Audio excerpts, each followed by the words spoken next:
Oh, didn't you see Ed Mylett too? Ed Mylett, which has always been like one of my top guys that I watch and that I try and learn from. He was there, but the speech he delivered was just, I mean, it's the first time I've been moved to tears with what he was talking about. No, I'm telling you, in my life, almost 10 years of knowing him, I have never seen him tear up. Well, my top pregnancy, but like in life. It wasn't like sobbing, but it was just like, Wow, you know that one tear, like it was beautiful. just like, I was like, damn. That was beautiful. Like when you're trying to like hold it and then you blink and then the one tear. Like he said it didn't even go down. It was just like right here. But he was talking about his son, and that it really just hit home to me.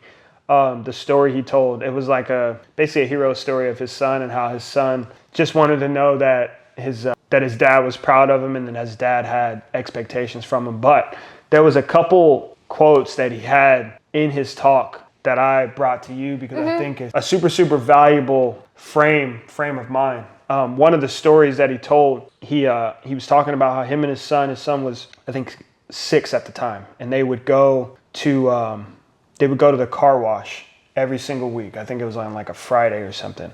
Every single week they'd go to this car wash and they would see this guy sitting there, kind of like your typical old grumpy man, just sitting there like legs crossed, like reading his newspaper. And every so often he would look down from his newspaper and he would like yell at the kids that were running around or jumping on stuff or whatever and just called him an asshole, right? And there was one day in particular where this guy, maybe he was in a good mood that day or whatever, but he finally acknowledged Ed and his son. And he said, "How old is your son?" And he was like, "Oh, he's 6. And then he was like, "Huh."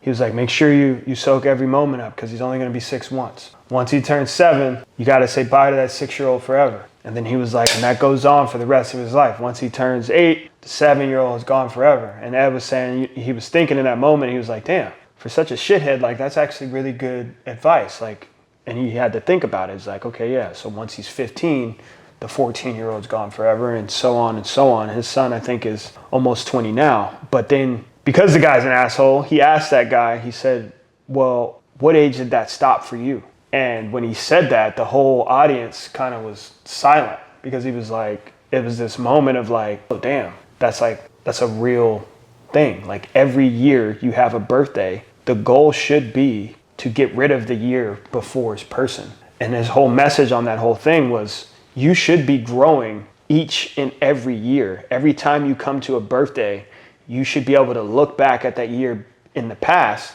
and say, damn, I really grew this much. And I know we talk about that all the time on our walks. Even right now in 2024, we talk about, damn, 2023, like we learned all so of much. these things. We've grown so much, learned so many things along the way. Right. Yeah. So my big takeaway from that was like, I never want to be in a position where we're not growing. And I think we've seen it so many times with different people throughout our lives. Yeah, right? Didn't that guy say that he stopped growing at what age? He thought about it for a second. He said, damn, well, I guess that was 28 for me. That's crazy, 28, because I'm 28 now. Yeah. But that's like, so when you think about like, when you think about the people that you went to high school with, there was people that were like very, very cool in high school. And it was like, damn, like that person, they got it. Mm-hmm. But then you look back on those people now and it's like, what happened? Mm-hmm. Like they didn't end up here like you thought they were going to, but that person peaked.